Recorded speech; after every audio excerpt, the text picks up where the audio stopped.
ng Diyos sa buhay. Salamat sa Panginoon. Pwede ba natin bigyan ng malakas na palakpakan ang ating Diyos sa buhay, sa kanyang kabutihan, sa kanyang katapatan, at patuloy po pagmamahal po sa atin. Isang pinagpalang umaga po sa ating lahat. Salamat sa Diyos. At sa mga bisita po natin na nandito, sa umaga pong ito, we acknowledge your presence. At salamat at hopefully and prayerfully na tayo po ay sama-samang lumago sa pagkakilala sa ating Panginoon. At sa ating pong lingguhang pananambahan ay ito po ay ginaganap po natin upang patuloy pong parangalan ng Diyos at patuloy po nating makilala ang ating Panginoon sa magitan po ng pag-aaral ng kanyang salita. Kaya ho, salamat sa biyaya po ng ating Panginoon. So, let me acknowledge po yung presence ng mga visitors po natin. So, acknowledge po natin si John Francis Escala. Ayan, pwede ba kayong tumayo? Ayan, salamat. Thank you for coming. At next po si Julian Maniego. Yan. At saka si Kyle Fernandez. Yun, okay, praise God. Sige, salamat sa inyong pag-attend. Sige, pwede na kayo makaupo. Pagpalain kayo ng Panginoon. So, kung kayo ay nagnanais din na matuto sa instruments, so may mga magtuturo po sa atin. At yung talent na yan ay galing sa Panginoon. At ito po ay gagamitin din natin para sa kapurihan ng ating Panginoong Diyos. At the same time, tayo rin po ay tuturuan sa salita ng Panginoon para lalo po tayong lumalim sa pagkakilala sa ating Panginoon.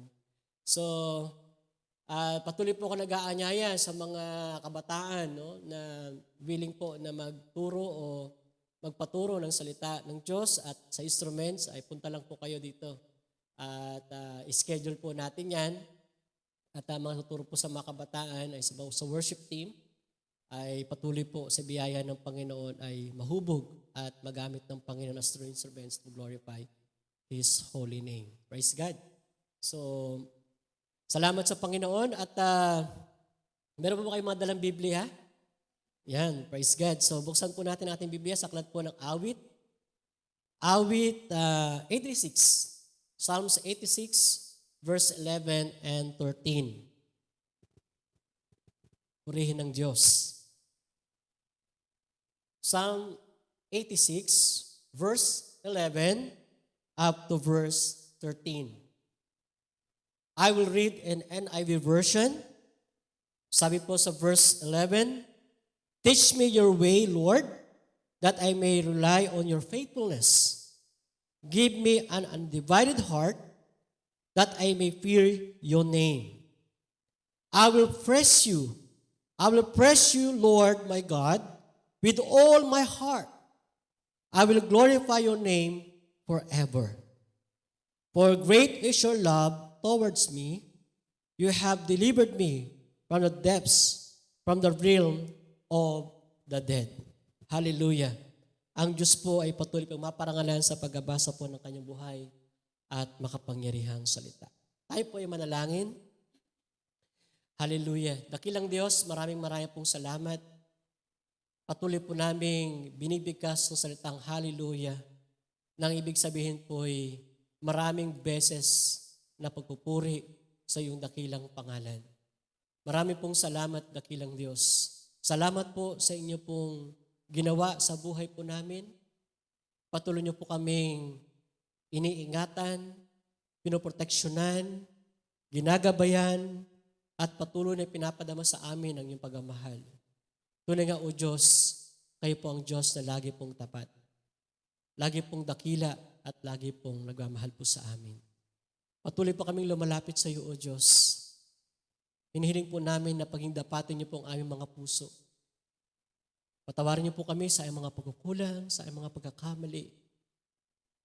Hayaan niyo po minsan pa Panginoon na kami ay mahugasan sa pamamagitan ng banal dugo ni Kristo Jesus na nabuo sa krus ng Kalbaryo na siyang tanging makapaglilinis sa aming mga pusong narumihan dahil po sa kasalanan. Yamang sinabi niyo, Panginoon, kung ipapahayag namin ang aming mga kasalanan, maaasahan po namin ito'y pagkapatawad ninyo at linisin kami sa lahat ng aming karumihan sapagkat kayo po ang Diyos na matuwid. Ama, maraming pong salamat sa paglilinis niyo po sa amin sa umaga pong ito. Tinatanggap po namin by faith, Lord, as you have promised, O God, the promise of forgiveness. We accepted it, Lord God, in Jesus' name.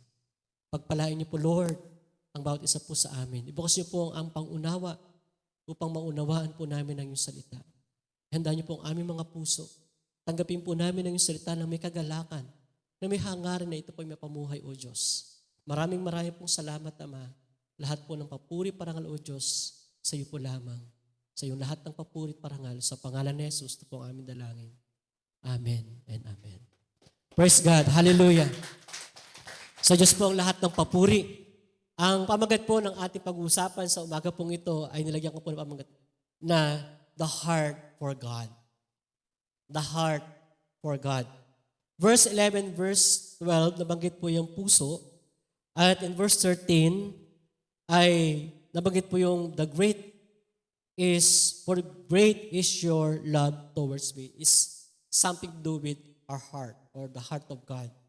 Kaya pinili ko po itong title na ito, The Heart for God. Now, ito pong Psalm 86 is a prayer of David. Ito po ay panalangin ni Haring David na siya po ay tinaguri ang worshiper ni Lord, naman after God's own heart.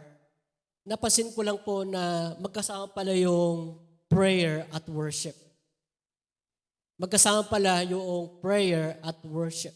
Ibig po sabihin, pag ikaw ay worshiper, ikaw dapat din ay prayerful. Are you listening? So take note of that. Ano po? Hindi pwedeng worshiper ka lang ni Lord pero hindi ka nagpe-pray. Because prayer is worship and worship is prayer.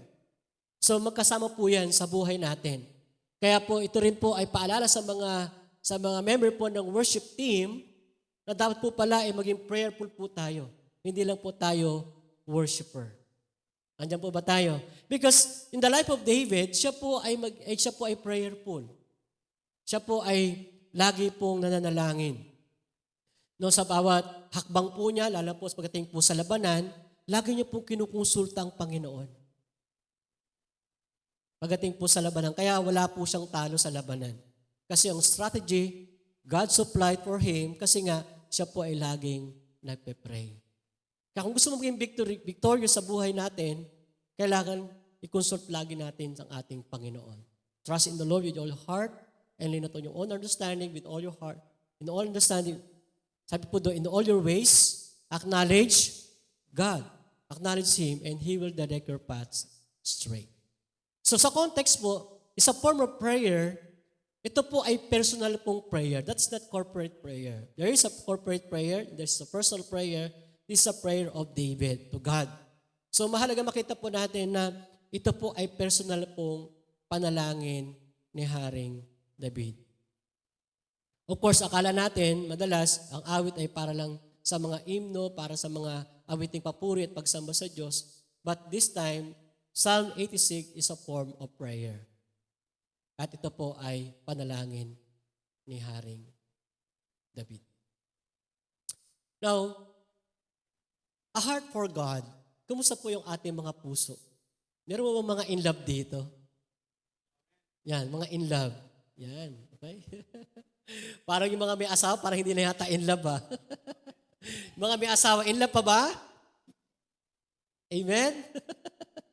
Amen. Oh yes. In love pa rin. Yung pagiging love or laging in love ay hindi lang sa mga kabataan. Tayo rin mga couples. Because we love our God first and we love our spouse. Amen po ba mga katatayan? Happy Father's Day. Amen. Number 2 ba si Mrs.? Kasi number 1 si God. Okay, number 2 si Mrs. Okay? Praise God. So kahit di natin sabihin na I love you sa ating spouse kasi nga hindi naman tayo expressive by way of saying that I love you, pero pinapakita natin sa ating mga actions. Okay? So, mahalaga po na may pakita natin. So, kakampi naman natin isang quotation, di ba sabi? Actions speaks louder than word. So, happy Father's Day talaga. Mabuhay ang mga tatay ngayon. Okay? So, makita po natin na ito pala ay sinulat ni David at itong personal na panalangin niya sa Diyos. Now, number 1, a heart that is willing to learn. Tingnan mo natin sa verse 11. Sabi nito, teach me your way, Lord, that I may rely on your faithfulness. Give me an undivided heart that I may fear your name. So, a heart that is willing to learn.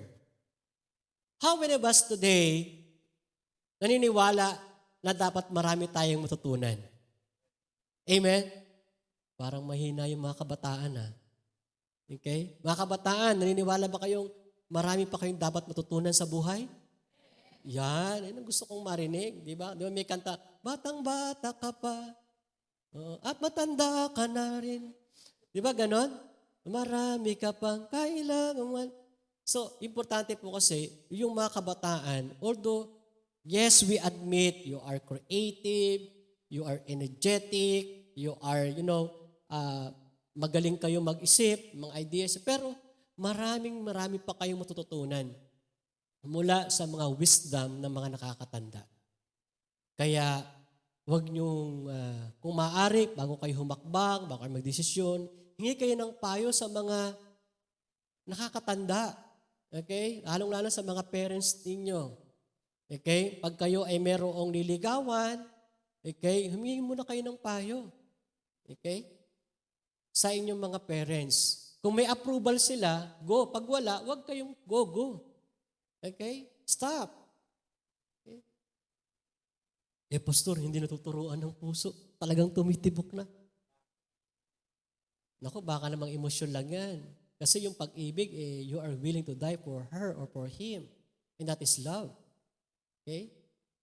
Kung may pag-ibig ka, tapos sabi mo, mayroon kang pag-ibig at umiibig ka na, tapos nililihim mo sa magulang mo, ay hindi yan pag-ibig.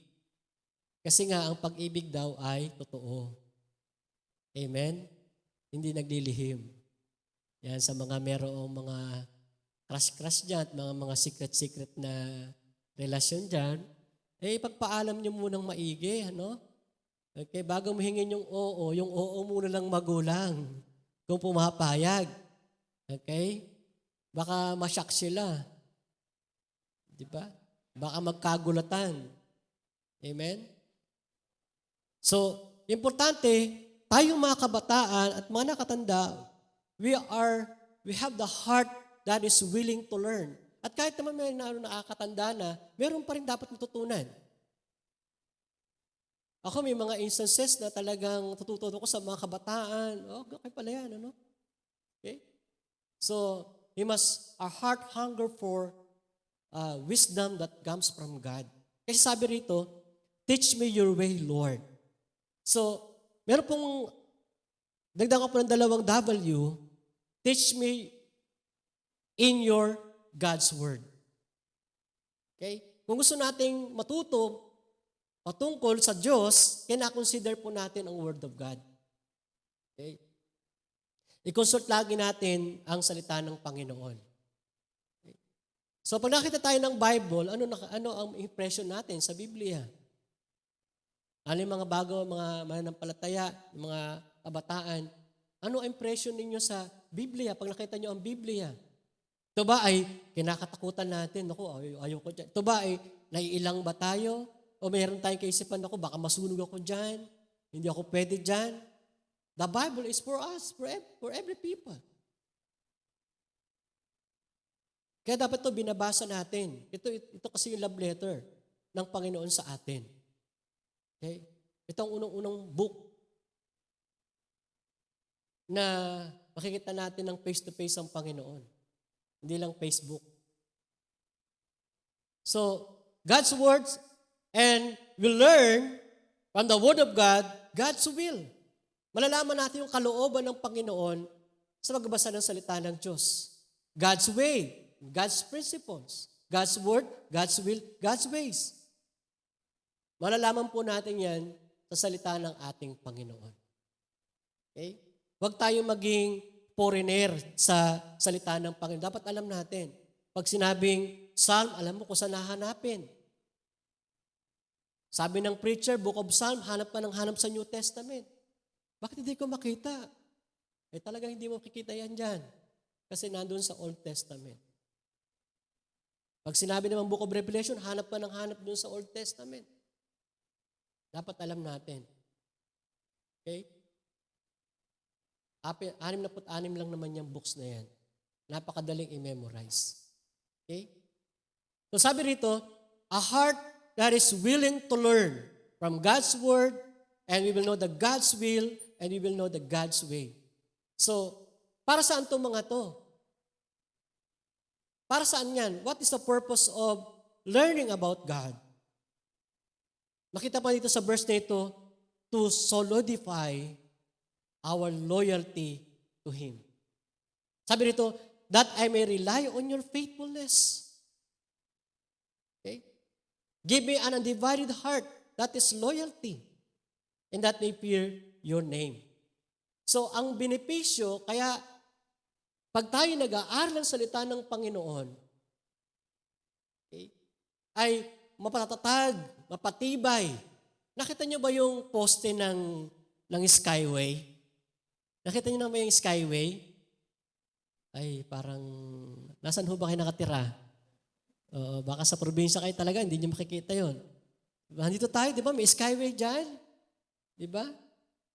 Alalaki ng mga poste nila, di ba? Kahit yakapin mo, di umayakap sa laki.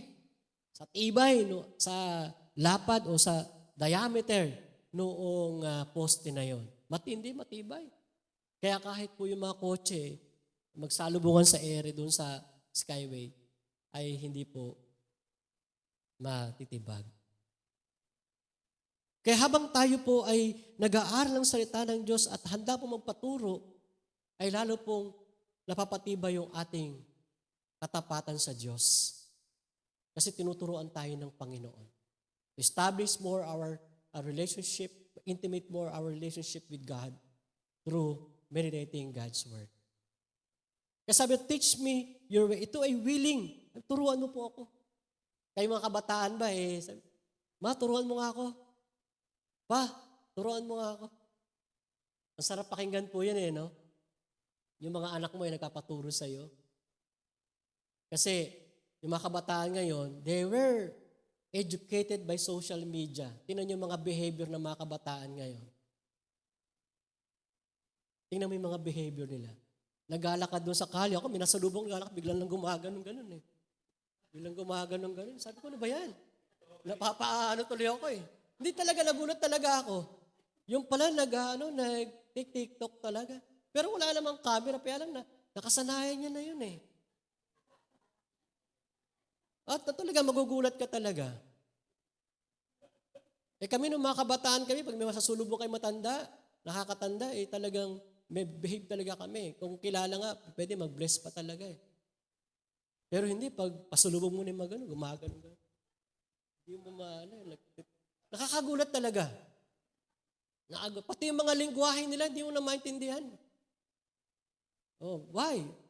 Tapos, sometimes yung mga bata ngayon, medyo maigsi po yung pasensya. Bigla na lang nagagalit. Bigla na lang naka-high mode agad. Pero tingnan mo kasi yung mga hawak-hawak nila. Yung nilalaro nila. Violente. Diba? Knockout. Diba? Mga ganon. Tapos, kill. Diba? Mga ganon. Kill. Diba? Kill. Mga ganon. Sabi ko, ano ba itong laro na to? Tingnan niyo mga kabataan ngayon. Mas gustong-gusto nila nag-iisa. Hindi po healthy yun yung isang kabataan lagi nag-iisa. At lagi nakaano sa cellphone. Okay? Meron ba kayo nakikita pa nagsasyato dito sa Manila? Nagsasyato. Tutumbang preso, meron pa no? Pero yung syato, wala na. Oo. Yung 1, 2, 3. No, kasi nakaka-apekto to sa behavior ng mga kabataan. Now, tayo naman mga magulang, is a big challenge for us to train our next generation. Kasi kung ganyan ang mga kabataan, pagpasok ng simbahan, gaganon-ganon, no? nagtik-TikTok. Di ba? Ano na nangyayari? Di ba? What's happening sa mga next generation? Yeah. Ang nakakalungkot, pati nanay. May nakita nga akong post, pati si Lolo, gumagano si Lolo. Sabi ko, ano ba to? Ito na ba sayo ngayon? No? Dating sayo namin, mga ganun-ganun lang, di ba? No? Lahat ng tugtog, pag gumanyan ka, timing yan. Eh. Oh. Lahat ng tempo, basta gumanong ka. Okay yan. Oh. Tonto si Sister Rowena. Oh. Siguro ganyan ang step niya pag sumasayo. Pag nagiging baile siya sa bayan. Okay? So, mga kapatid, importante po sa atin, tayong lahat, may so willing to learn about God. Pag-usapan naman natin tungkol sa Diyos. Hindi lang pag Sunday. Hello? Sa pamilya niyo, pag-usapan naman natin tungkol sa Diyos. Kumusta ka na sa Diyos, di ba? Kasi sobrang busy na eh. Yung mga kabataan, pagkatapos mag-aral, ano ginagawa? Hello, mga kabataan. Oh. Ano ginagawa ninyo pagkatapos mag-aral? Ano nini-review ninyo? Okay? So we have to learn. We have the heart that is willing to learn about God. And sabi dito, to give our reverence to God. So tingnan po natin sandali yung Psalm 110 Psalm 111 verse 10.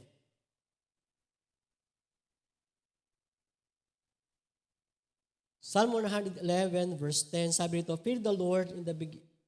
fear of the Lord is the beginning of wisdom.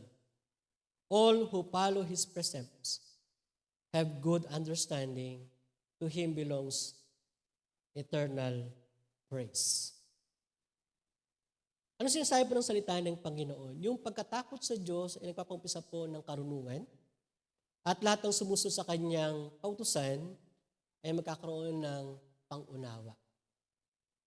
Okay, sige, bigyan natin ng differences. No? Okay, matalino ka nga sa social media, sa internet, bla bla bla, pero wala kang karunungan sa salita ng Panginoon. Saan papunta yung buhay mo? Saan papunta yung buhay ng isang tao na walang kaalaman tungkol sa salita ng Panginoon? Ano magsabi nung salita ng Panginoon sa Psalm 119 verse 105? Ano pa sabi doon? Parang nabanggit na yung sa kanta kanina eh. Di ba? Di ba kinanta kanina yon? Your word is a lamp to my feet, a light to my path. So ang kabataan, ang isang tao ay walang kaalam-alam sa salita ng Panginoon, saan pupunta ang kanyang buhay? Bahala na. Saan pupunta ang buhay mo kung wala ang Diyos na gumagabay sa iyo? Saan pupunta ang buhay natin kung hindi natin alam kung anong plano ng Diyos ito sa buhay natin? Kaya mahalaga po, you must have a heart that is willing to learn about God. Sa text na ito, makikita po natin who is God. God is faithful. Sabi rito, verse 11, in Psalm 86, verse 11, sabi rito, I rely on your faithfulness. That statement is referring to whom? To God, to the Lord. Therefore, the Lord is faithful. He has the power to change life. Okay? Sabi po dyan sa verse 11 ng Psalm 86. Okay, sabi rito, give me an undivided heart that may fear your name. I will praise you, Lord, my God, with all my heart. So sabi rito, give me an undivided heart. Siya po yung Diyos na nagbabago ng puso. Siya po yung Diyos na nagbabago ng buhay. Pakinggan mo to, mga kabataan. Pakinggan nyo to, mga kabataan. Hindi nyo kayang baguhin ang buhay ninyo. At walang sino man sa atin na pwede magbago ng buhay.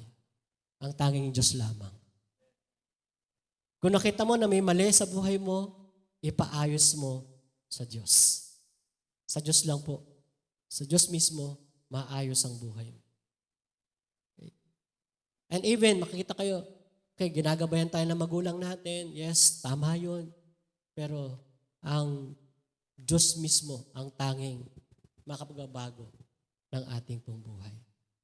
The Lord is our teacher.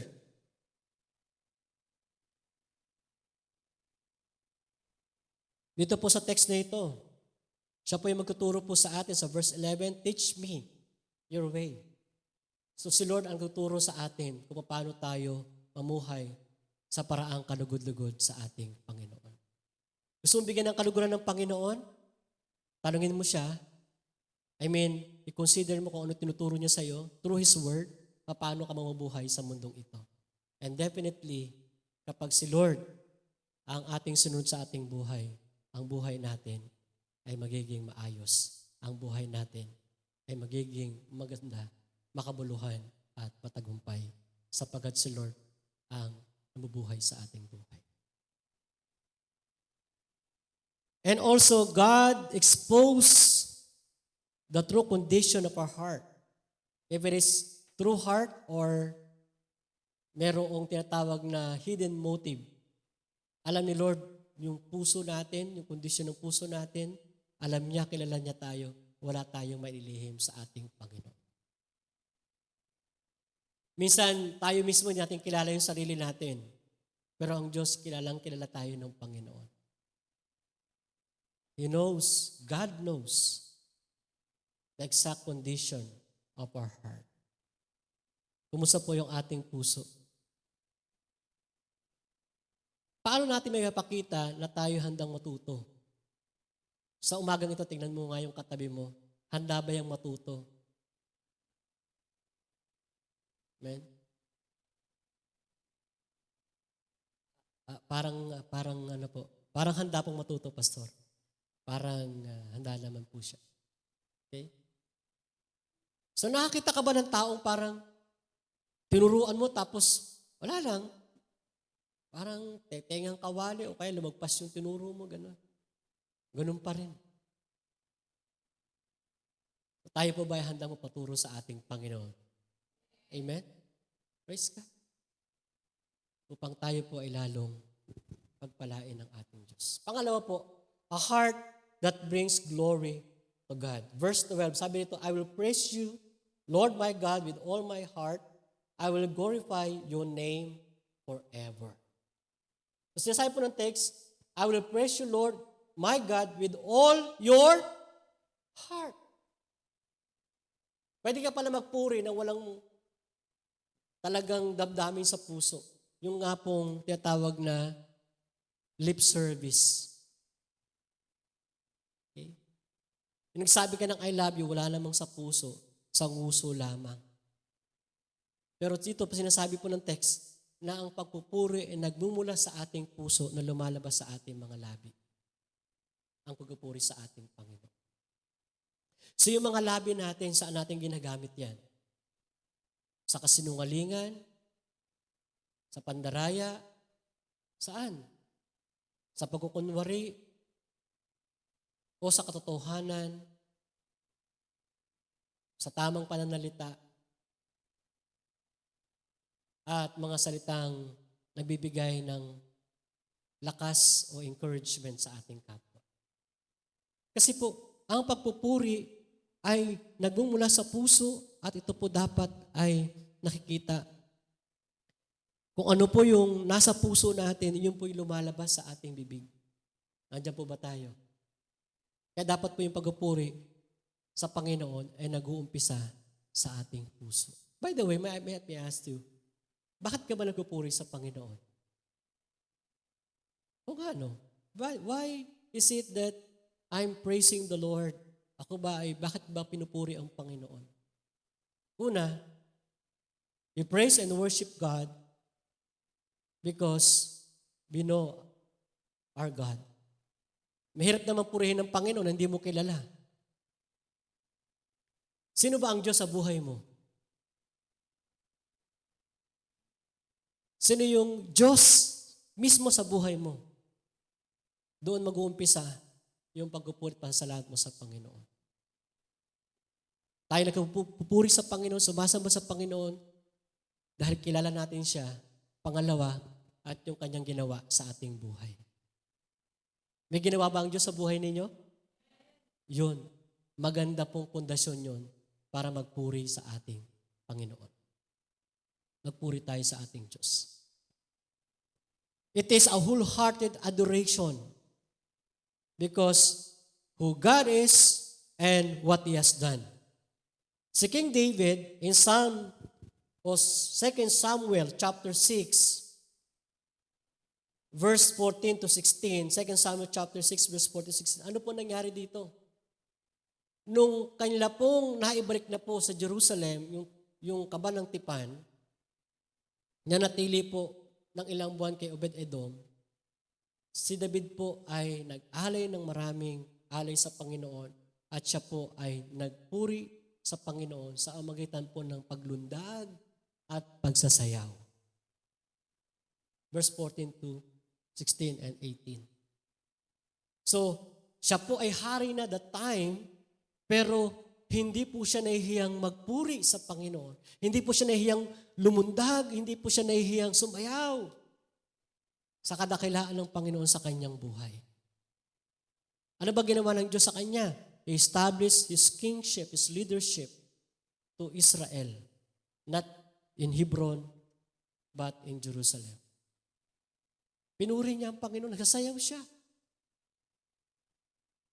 Wala sa kanya yung pagiging hari niya, basta importante, ma-please niya ang Panginoon. Dapat ganun po tayo eh. Pagdating ng worship, kalimutan natin kung ano man meron tayo, ano man may tinapos tayo, ano man ang posisyon natin sa trabaho. Okay? Kung may pinag-aralan tayo, wala. O ano man ang ano natin sa church, kung tayo may pastor o leader tayo sa church. Pagdating na po sa praise and worship, hindi po dapat tayo nahihiya. Amen? Pag sinabi ng worship leader, taas ang kamay, taas po ng kamay. At pag hinihipo tayo ni Lord na magtaas ng kamay, taas po natin yung kamay natin, huwag tayong mahihiya. Amen po ba? Sa Book of Acts chapter 3 verse 8 and 9, ito pong pinagaling ni Pedro at ni Juan. Nanghihingi po ng limos sa templo. Ilang taon po siyang lumpo. Mula sa pagkabata. Mula sa pagkabata, siya po ay lumpo na. At dahil paglumpo, ano ang hanap buhay niyan? Maglilimusan lang talaga. Di ba? Ano kaya pakiramdam ng magulang, nakita niya, nung sinilang niya anak niya, lumpo. Ano kaya pakiramdam ng magulang? Siguro iniisip, perhaps, okay, practically, ano bang magiging buhay ng anak ko ito? Lumpo. Kasi lumpo siya mula sa pagkabata. Since birth. Nung dumating ka kaya sa mundong ito, ano kaya naramdaman ng mga magulang mo? Nung nakita ka. Diba? Tinanong niyo ba yon sa magulang ninyo? Tanungin niyo kaya minsan, Ma, pa, ano yung pakiramdam mo nung dumating ako, nakita mo ako? Naitanong niyo ba yun? Ano kaya ang reaction ano kaya sabi ng mga magulang niyo?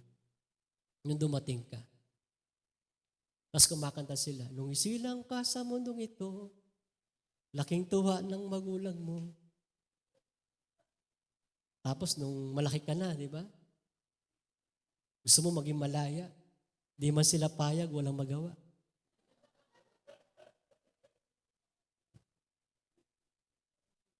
Tapos pag aalis ka, hindi na hinihingi yung permission mo. You're just informing your parents. Iba yung nagpapaalam sa pinapaalam na lang. Ano ba madalas yung ginagamit mga kabataan? Nagpapaalam ka ba, asking permission, or pinapaalam mo lang? Yun. Pinapaalam na lang, Alin ba sumagot? Yung nanay o yung anak? Mga magulang, ano madalas? Pinapaalam na lang, no? O, pinapaalam na lang, may boyfriend na pala siya. Pinapaalam na lang, may girlfriend na pala siya. Pinapaalam na lang pala, may lakad pala. Okay? Pinapaalam na pala, nag-aalangoy na pala. Ganun na lang eh. Mga anak, pag may sakit kayo, kami kasama. Diba? Pag may pasyalan, di kami kasama. Sakit talaga minsan pag may magulang eh, no? Nung isilang ka sa mundong ito, Happy Father's Day. Ngayon, malaki ka na. Nais mo maging malaya. Di man kami payag, walang magawa. A heart that brings glory to God. Isipin lang natin, ano po, ito bang ginagawa ko, it brings glory to God? Okay? This my relationship, it brings glory to God. Isipin lang natin. Kasi nga, tayo ay nilikha para sa kaluburan, para sa Panginoon. Hindi lang parang ma-experience natin yung blessing, blah, blah, blah. Hindi po. Ang buhay po natin ay para kaluguran. Serve as a honor, glorifying the Lord. Kaya dapat, itong ating nasa isip at puso, nandito pala ako sa mundong ito, that I will bring glory to God. Kasi sabi rito ni Haring David, sabi niya, I will praise you, Lord, my God, with all my heart. Hindi lang po ngayon, kundi sabi rito, yung pong kanyang statement, balikan po natin yung text natin. Sabi niya po dito, Psalm 86. Ano po sabi sa verse 12? I will praise you, Lord, my God, with all my heart. I will glorify your name forever. Ano ibig sabihin ng forever? Okay? From the beginning na nakilala niyang Panginoon until the last breath of his life, he will praise the name of the Lord. He will glorify the name of the Lord. Sino po nagsulat ng Psalm 23? Si David din. Anong sabi doon? The Lord is my shepherd, I lack nothing. He makes me lie down in green pasture. He leads me beside the quiet waters. He refreshes my soul along the right path. Okay? Ano yung kahuli-hulihan? Verse 5, your goodness, your love will follow me all the rest of my life, and I will dwell in the house of the Lord. Verse 6. Okay? Sinasabi niya, I will dwell in the house of the Lord forever. So yung statement na yon ay wala pong ibang ninanais ang kanyang puso ay parangalan ang Diyos na buhay.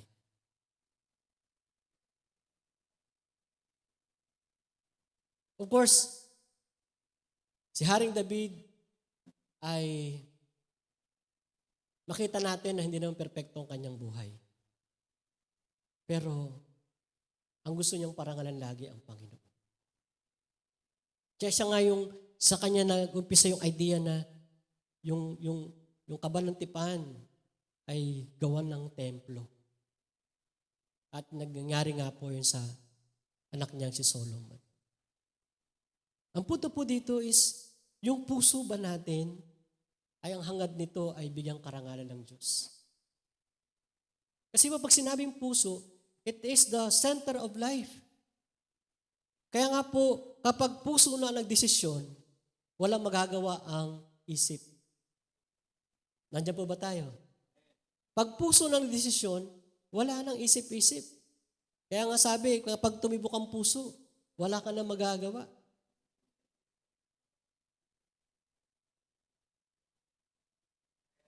Pag tumibok ang puso, wala nang magawa. Pati magulang. Okay? Kaya sinasabi ng text nito, ay yung puso ay dapat mayroong hangarin na magbigay ng karangalan sa Diyos. At makikita po natin kung ating puso ay nagbibigay ng karangalan sa Diyos, ito yung mag-manifest sa ating ginagawa. Makikita po dito yan. Hindi po sinasabi ng puso, puso, ako ay nagbibigay ng papuri sa Panginoon. Ano ang action mo? So magbibigay ka ng papuri sa Panginoon, i-action mo siya. Tataas mo ang kamay mo, magpupuri ka sa Panginoon. Magpupuri ka sa pagbibigay sa Panginoon. Kasi ipinapakita ng action mo kung ano ang laman ng puso. Are you listening? Nandiyan po ba tayo? Kaya ito po yung malaking challenge po sa ating lahat na ito bang puso natin ay talagang hangarin ay parangalan ng Diyos sa ating buhay. Sa lahat ng ginagawa natin sa araw-araw. Lalo na pag ikaw na lang mag-isa. It is really that your heart is the desire is to bring glory to God. Kapag nag-iisa ka na lang. Ito ang malaking challenge sa atin. At ang tanging nakakaalam ng kondisyon ng puso natin na talagang ibigay ng papuri sa Kanya ay walang ibang ba kundi mismo ang ating Panginoon. Kung mismo ang nakakaalam, siya mismo nakakaalam, wala rin magsasabi na sa atin, sa ating kapwa na ikaw nagbibigay ka ng papuri sa Panginoon. Kahit ikaw mismo rin eh. Hindi mo rin masasabi.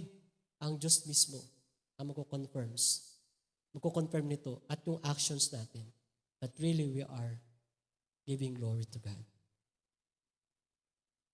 We will pray that the heart that committed and dedicated to honor God forever until the last breath of our lives.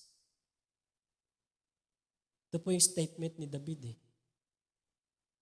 Hanggang sa kanyang huling hininga, siya ay magpupuri at sasamba sa ating Panginoon. 1 Peter chapter 2, verse 8, 9 and 10. 1 Peter chapter 2, Unang Pedro kapitulo 2, talatang 9.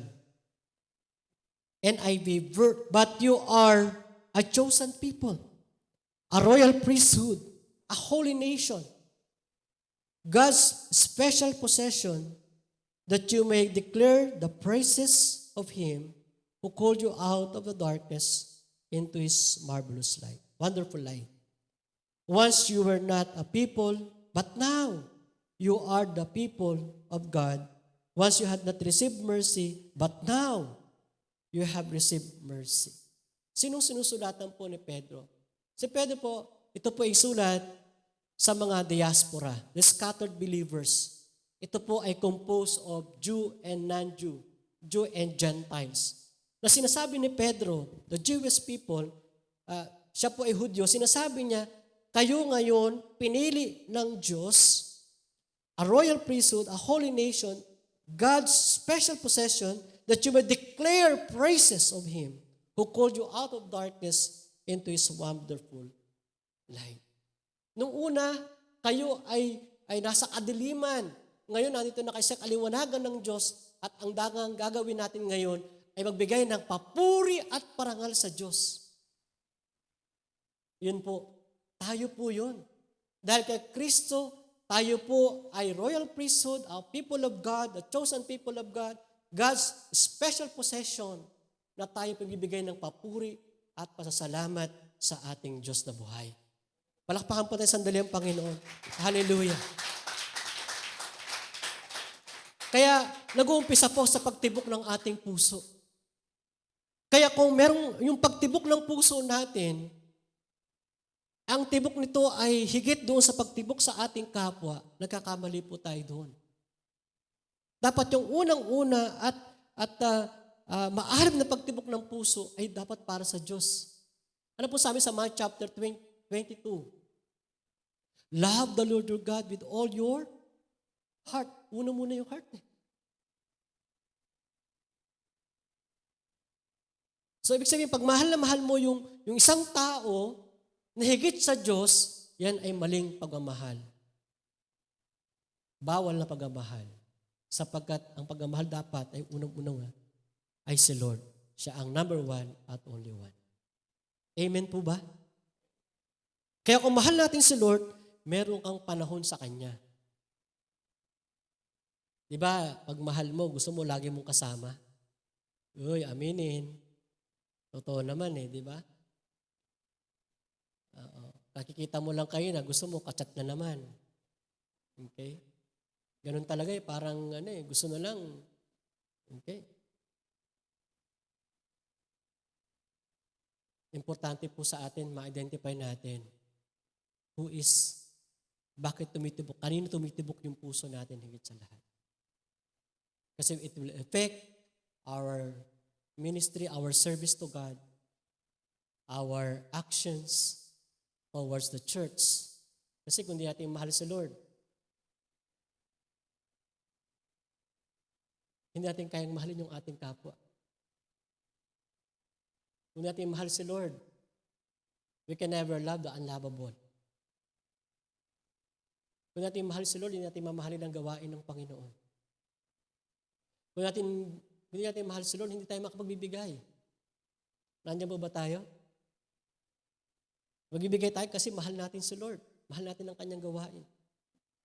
Kaya importante, alam natin na ang ating puso ay nabibigay ng papuri sa ating Panginoon. Last, but of course, not the least, a heart that acknowledges God's great love. Tingnan po natin yung text. Balikan po natin. Psalm 86 verse 13. Okay? Nagulat ako sa na-discover ko ito. Bakit? In-associate po yung dalawang words sa dinuktong po ni Haring David, yung pong dalawang words in connection po sa pag-ibig ng Panginoon. Sabi rito, verse 13, "For great is your love towards me, you have delivered me from depths." Sa Tagalog po, sa kailaliman. Okay? From the realm of death. Kamatayan. Pag pinag-usapan yung kalaliman at kamatayan, is referring for eternal condemnation. Punishment in hell. Yung pong kalaliman at kamatayan is referring to the associate with the hell. Nandiyan po tayo ba sa hell? Thank you po sa mga nakikinig. Impyerno. Kasi yung pong kamatayan at kalaliman ay nakakonekta po yan. It describes about hell. Tapos tingnan po natin yung verse, sabi ito, "For great is your love towards me, you have delivered me." In other words, you saved me from hell. The love of God will save people from hell. In other words, napapansin niyo po yung text na ito? Nandiyan po ba tayo? In other words, yung pag-ibig ng Diyos ay magliligtas sa atin sa kapahamakan ng impyerno. Nandiyan po ba tayo? Bakit inisip ko nga, as a warrior, is a mandirigma, si David po ay mandirigma. Dapat sinasabi niya lang dito, "You deliver me from my enemies." Di po ba? Literal. Pero sinabi niya, "You delivered me from depths, from the realm of death." It is, we can say, it is a foreshadow of what the Lord did in the cross of Calvary. For God so loved the world, He gave the only begotten Son. Whoever believe in Him will not perish, but have everlasting life. Na sinasabi po ng text na ito, na dahil mahal tayo ng Panginoon, ayaw niya. Bagkus gusto niya tayong iligtas mula doon sa kamatayan ng impyerno. Lahat ng sumasampalataya sa Panginoong Hesus, lahat ng tumanggap kay Jesus bilang Panginoong tagapagligtas, ay magtatamo, tiyak at tataglayin niya ang kaligtasang binigay ng Panginoon. Sige ho, palakpakan po natin ang Panginoong Diyos. Another verse, Romans chapter 5, verse 8, "But God demonstrates His own love in this, while we're still sinners, Christ died for us." Sino ang namatay sa krus? Si Kristo. Para kayo ng kanyang kamatayan. Para sa atin, sino ba tayo? Makasalanan. Mahal ka na ng Panginoon nung makasalanan ka pa. Makasalanan tayo. Lahat ng taong makasalanan, mahal ng Diyos. Kaya hindi pa siya bumabalik. Binibigyan ng pagkakataon ng lahat, magsisi, magbalik loob sa Diyos, hindi magbalik sa reliyon, magbalik loob sa Diyos at tanggapin ang kapatawaran at tanggapin ang kaligtasan. Yan po ang maganda plano ng Panginoon.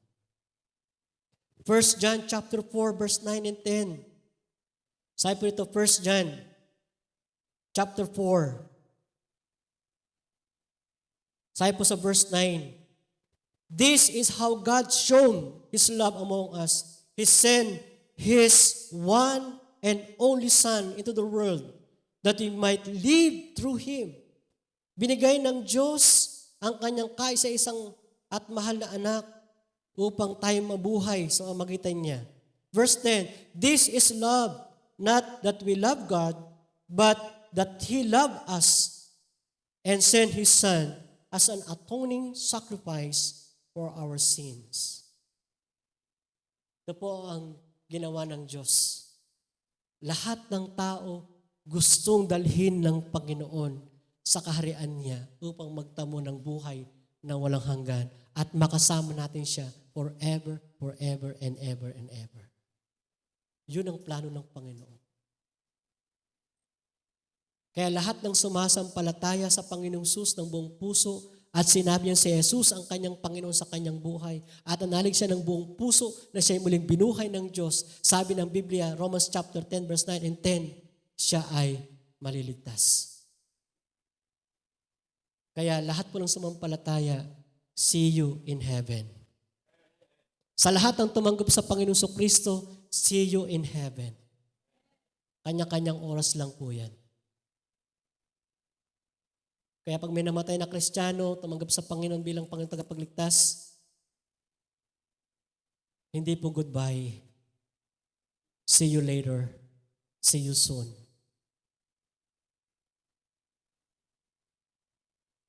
Ito ang pangako ng ating Panginoon. Kaya sa ating lahat, o sa atin po na nandito sa umagang ito, sa church, at sa mga nakasubaybay, bilang alipin ng Panginoon, ako po ay patuloy po nananawagan sa inyo na kung hindi pa natin tinanggap si Kristo bilang Panginoon tagapagligtas ng ating buhay, ito na po yung panahon.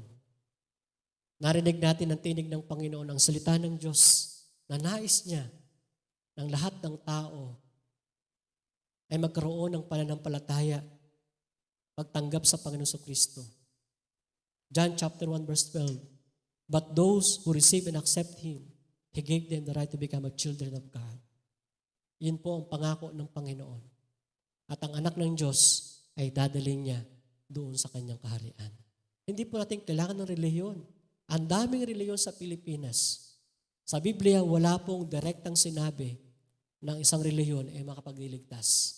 Sapagat si Jesus lang ang tangi at nag-iisang tagapagligtas nating lahat. Mahal tayo ng Panginoon. Amen po ba? Sabi po sa Romans chapter 8. Romans chapter 8, beginning verse 34. Romans chapter 8 verse 34, who then is one who condemns? The one Christ Jesus who died. More than that, who was raised to life. It's at the right hand of God and is also interceding for us.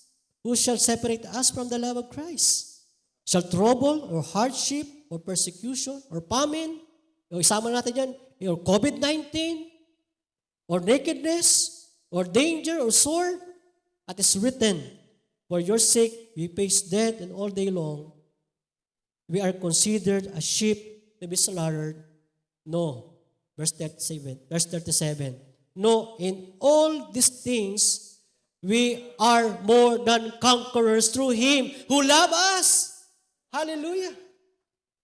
Sige, palakpakan natin ang Diyos na nagmahal po sa atin ng lubos-lubos. Todo-todo ang pagmamahal po sa atin ng Panginoon.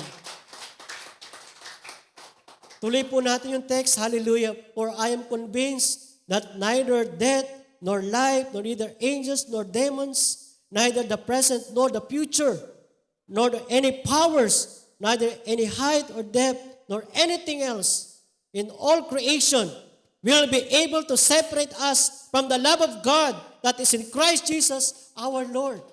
Hallelujah!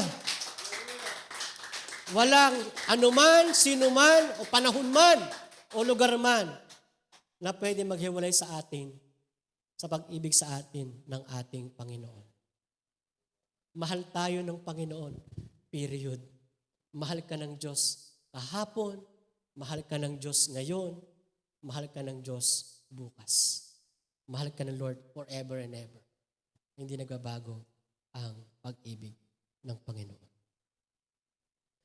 Psalm 118 verse 29, give thanks to the Lord, for He is good.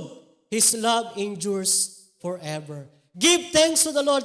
I repeat, give thanks to the Lord, for He is good, and His love endures forever. Kaya sa tuwing may pagsubok ka, alalahanin mo kung gaano ka kamahal ng Panginoon. Pag may sakit ka, alalahanin mo gaano ka kamahal ng Panginoon. Kung may pangangailangan ka, alalahanin mo paano ka mahal ng Panginoon. Gaano ka kamahal ng Panginoon. And you will see, in the end of the day, makikita mo, wala pala nakapaghiwalay sa akin sa pag-ibig ng Diyos. Napakabuti po ng ating Panginoon. Ang puso ang pinakasentro ng buhay. Para kanino ang ating puso? Ito ba'y para sa Diyos? O para sa atin lang? O para sa ating kapwa? Ang puso ang pinakasentro ng ating buhay. Marapat lamang na ito ay may hangarin na matuto ayon sa salita, kalooban, at panuntunan ng Diyos sa ating buhay. Isang puso na nagbibigay ng karangalan sa ating Panginoon. Ito po ang disenyo ng Diyos sa atin. Magbigay po ng kapurihan, kaluguran sa ating Panginoon. Isang puso na kinikilala at tinatanggap ang pag-ibig ng Diyos. Dakila ang pag-ibig ng Diyos sa ating lahat. Palakpakan po natin ang Panginoon. Hallelujah. O aming Ama, Diyos na makapangyarihan sa lahat. Salamat po ng marami. Salamat po. Salamat po. Kulang po ang salita na alam po namin para pilarawan ang aming pasasalamat ng aming pagpupuri sa iyo, O Diyos. Higit pa sa aming inaasahan, pinagkulob niyo po, Panginoon, sa amin. Sa kabila po na kami po yung makasalanan, bigay niyo po ang inyong kaisa-isa, anak na si Jesus. Sapagkat tunay ngang totoo, dalisay, grabe po ang pagmamahal niyo po sa amin. Mahal na mahal niyo po kami, O Diyos. At this very moment, ang pagmamahal niyo po hindi nagbabago. Salamat po. At minahal niyo po kami equally. Wala po kayong favoritism. Mahal niyo po ang bawat isa po sa amin.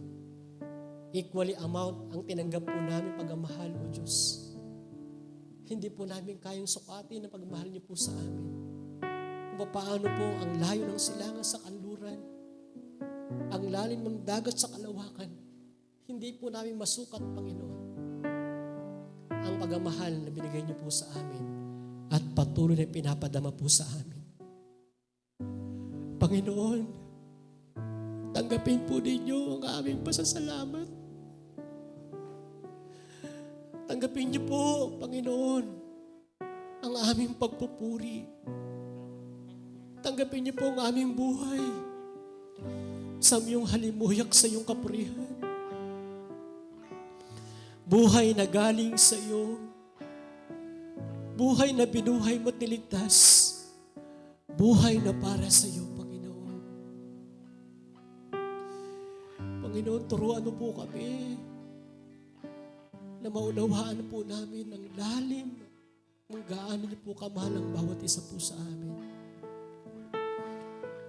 At sa bawat hamon ng aming buhay, lagi po kaming dumepende lamang sa iyong pag-ibig sa amin. Mahal na mahal niyo po kami sa anumang sitwasyon ng buhay po namin, sa anumang kondisyon ng ng mundo, Panginoon. Mahal na mahal niyo po kami at hindi po ito nagbabago, O Diyos. Hayaan niyo po ang aming puso ay lagi mag-aalay ng pasasalamat. Lagi mag-aalay ng papuri. Umutawi sa aming mga labi, mula sa kebuturan ng aming puso ang pagpupuri, pasasalamat. Kahit po wala po kami sa church, sa aming individual na buhay, magpasalamat kami. Magpuri po kami sa iyo, sapagkat ikaw ang Diyos na nagmahal po sa amin. Maraming pong salamat, Panginoon. Tanggapin niyo po ang aming pasasalamat, pagpupuri, Panginoon ng Panginoon. At Ama, kayo pong dinadalangin, O Diyos, sa mga narito, sa mga nakasubaybay, Panginoon. Tanggapin po nila, O Diyos. Maunawaan po nila, O Diyos, ang lawak at lalim ng iyong pagmamahal po sa amin. At ang hangaring ito, Panginoong Diyos, ay may padama rin po namin sa aming kapwa. May pakita po namin, naunawaan po namin ang iyong pag-ibig, may ipakita po namin sa aming pagsunod sa iyong salita. Ang hangarin na matuto, ang hangarin na maglaalay ng buhay bilang pagpupuri sa iyo, O Diyos. At may ibahagi po namin ang pag-ibig sa aming kapwa. O Diyos, maraming pong salamat. Salamat po, O Diyos. Salamat po, Panginoon naman. Let our heart, Lord, filled with your amazing and unconditional love sa umaga po ito. Salamat po. Nawa sa mga araw na darating sa aming buhay, turuan mo po kami, bigyan ng kakayanan, may padama po namin ang pag-ibig sa aming kapwa. Sa aming mahal sa buhay,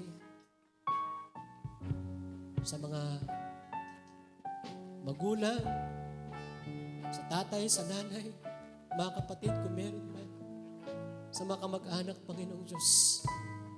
Sapagkat ang pag-ibig na ito ay aming naranasan, pinagkalab niyo po sa amin, ito rin po ay may padama po namin sa aming kapwa upang makita at madama po rin nila na ang Diyos na aming pinaglilingkuran ay Diyos ng pag-ibig. Maraming pong salamat, O Diyos. Bless this church, O God. Bless the leaders, workers, and members of the church. Maging po mga nakasubaybay sa live streaming na ito, Panginoon. Abutin mo sila ng iyong biyaya, ng iyong awa at pagpapala. Maraming pong salamat, Panginoong Diyos. Ito po ang aming dalangin sa pangalan ni Jesus. Everybody says and agree, Amen and Amen. Praise God.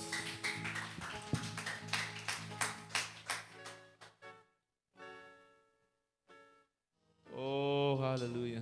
Salamat po, Ama, sapagkat tunay nga po, Diyos. Patuloy po namin naunawaan, O God, ang lawak ng iyong pagmamahal po sa amin, Panginoon. Salamat po sa buhay ng aming pastor na ipong ginamit upang ihayag, O Diyos, ang iyong kalooban, Panginoon. Ihayag at ipaunawa po sa amin, Panginoon, ang iyong lawak ng iyong pagmamahal po sa amin. Tunay nga po, O Diyos, na naunawaan po namin na wala pong makapaghihiwalay sa amin sa iyong pagmamahal sa bawat sa po sa amin, O God. Anuman uri, anuman sitwasyon, anuman po, Panginoon, balak ng kaaway, Lord God. Handa po kayong ipadama sa amin na iyong pagmamahal, Panginoon. Wala pong makapaghiwalay sa amin na iyong pagmamahal, Panginoon. And we thank you for that, Lord. We thank you, Lord God. Hallelujah. Sapagkat ang pag-ibig mo, Panginoon, ay hindi tulad ng pagmamahal ng tao, Panginoon. Ang pag-ibig mo ay tapat, Panginoon. Salamat po, Lord God, na hindi po kayo nagbabago, hindi po nagmamaliw, O Diyos. Tunay nga po, Panginoon, tulad po ng aming pong naunawaan, naintindihan sa umaga pong ito, tulungan mo po kami, O Diyos, na may i-apply po namin ang tunay na diwa ng pagmamahal, O God, sa aming kapwa. Sa mga mahal po namin sa buhay, sa mga kaibigan, Panginoon, may padama rin po namin, O Diyos, ang pagmamahal pong ito, God. Tulungan mo kami, turuan mo kami, at patuloy, Panginoon, na pagpalain ang buhay ng bawat sa pusanan.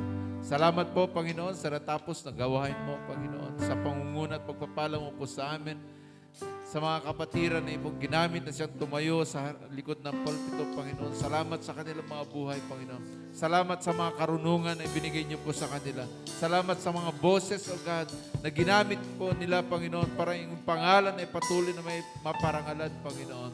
Salamat sa mga talento, Lord God, sa mga baista, sa mga gitarista, sa organista, sa drummer, Panginoon, maging sa audio, Panginoon. Salamat sa kanilang mga buhay na patuloy nilang pinapagamit ang kanilang mga talento, Lord God, para po maitaas at maparangalan niyo ang iyong pangalan, Panginoon. We thank you, Lord, maging sa mga kagamitan, Panginoon. We thank you, Lord God, sa bawat isa na narito, Panginoon.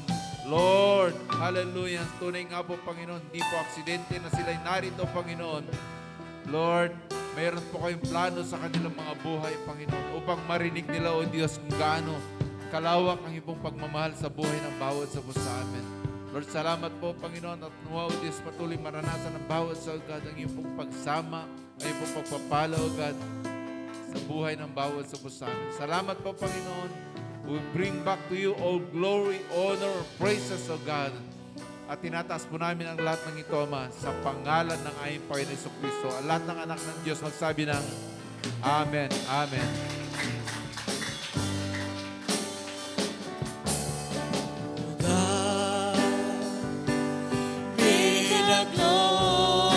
To God be the glory. To God Hallelujah.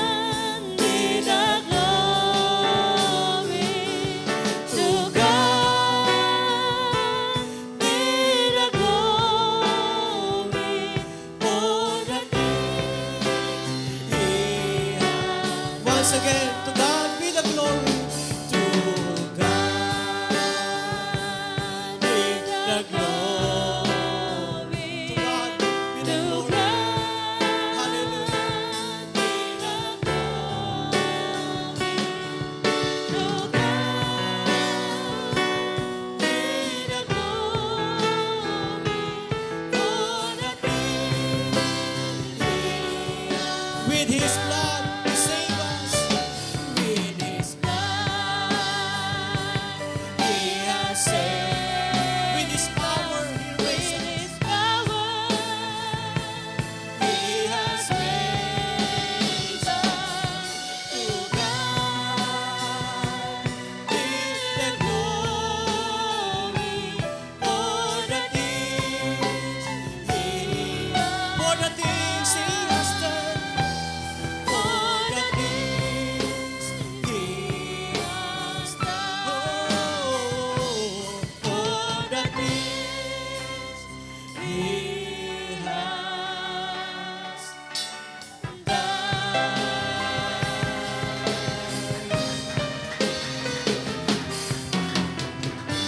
Praise God, praise God. Mari po itaas ang ating mga kamay para po sa benediction.